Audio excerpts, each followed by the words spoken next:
Friends, today now topic is the biocatalyst. आज का हमारा जो टॉपिक है वो बायोकैटालिस्ट के ऊपर है। बायोकैटालिस्ट क्या होते हैं? बायोकैटालिस्ट ऐसे कैटालिस्ट होते हैं, मतलब बायोकैटालिस्ट को हम क्या बोलते हैं, लिविंग कैटालिस्ट भी बोलते हैं। मतलब वो कैटालिस्ट होते हैं मतलब जब हम किसी भी रिएक्शन की स्पीड को इंक्रीज़ या डिक्रीज़ करते हैं तो वहाँ पे हम किसका यूज़ करते हैं, लिविंग सिस्टम मतलब लिविंग कैटालिस्ट का यूज़ करेंगे।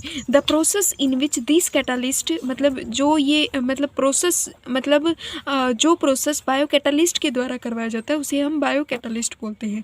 बायोकैटालिस्ट जो होते हैं वो नेचुरल कैटालिस्ट होते हैं, जैसे कि प्रोटीन हो गए, एंजाइम हो गए, परफॉर्म केमिकल ट्रांसफॉर्मेशन परफॉर्म करते हैं। बायोकैटालिस्ट का सबसे ज़्यादा यूज जो होता है वो फूड इंडस्ट्री के अंदर किया जाता है, वाइन को बनाने के लिए, ब्रेड को बनाने के लिए, बियर चीज़ को बनाने के लिए एक्सेट्रा। ये depend on the effect of micro organisms के इफेक्ट के ऊपर डिपेंड करती है। अब आता है कि एडवांटेजेस क्या होते हैं। बायोकैटालिस्ट की जो रिएक्शन होती है वो बहुत ज़्यादा फास्ट होती है, ठीक है, मतलब इसकी जो रिएक्शन होती है वो फास्ट होती है।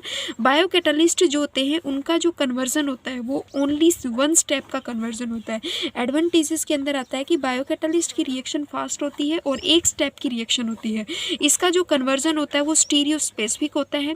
प्रोडक्शन और डी प्रोडक्शन फंक्शनल ग्रुप इसके अंदर नेसेसरी नहीं है, इसके अंदर कोई भी प्रोडक्शन और डी प्रोडक्शन जो है वो नहीं बनता है।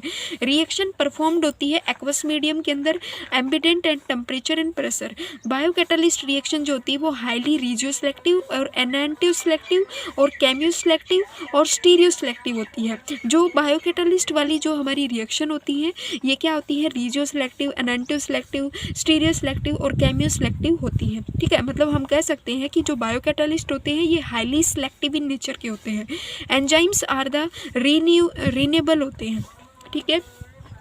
अब आता है कि एग्जाम्पल्स ऑफ द बायोकैटालिस्ट। बायोकैटालिस्ट के एग्जाम्पल क्या है? एग्जाम्पल में आता है जैसे कि लाइपेज है, एंजाइम हो गए, प्रोटीज, सेलुलेज, अमाइलेज हो गए एक्सेट्रा। अब आता है कि क्या क्या फैक्टर अफेक्ट करते हैं बायोकैटालिस्ट को। तो जो बायोकैटालिस्ट होते हैं वो लिविंग होते हैं, तो लिविंग सिस्टम को सबसे पहले अफेक्ट करता है टेम्परेचर, कंसनट्रेशन ऑफ बायोकैटालिस्ट अफेक्ट करती है, रिएक्टेंट की कंसनट्रेशन अफेक्ट करती है और प्रोडक्ट की कंसनट्रेशन भी अफेक्ट करती है। और टेम्परेचर भी अफेक्ट करता है, पीएच भी अफेक्ट करता है, लाइट एंड रेडिएशंस भी क्या करते हैं, अफेक्ट करते हैं। ये है फैक्टर अफेक्टिंग बायोकैटालिस्ट, मतलब बायोकैटालिस्ट को ये सभी फैक्टर क्या करते हैं, अफेक्ट करते हैं। एप्लीकेशन के अंदर आता है कि जो बायोकैटालिस्ट की रिएक्शन होता है इनका सबसे ज़्यादा यूज फार्माक्यूटिकल के अंदर किया जाता है, मतलब मेडिसिन्स को बनाने के लिए किया जाता है, नेचुरल गैस के कन्वर्जन के लिए किया जाता है, फूड एंड बेवरेज इंडस्ट्री के अंदर किया जाता है, एग्रोकेमिकल एग्रीकल्चर की मटेरियल इंडस्ट्री में भी किया जाता है।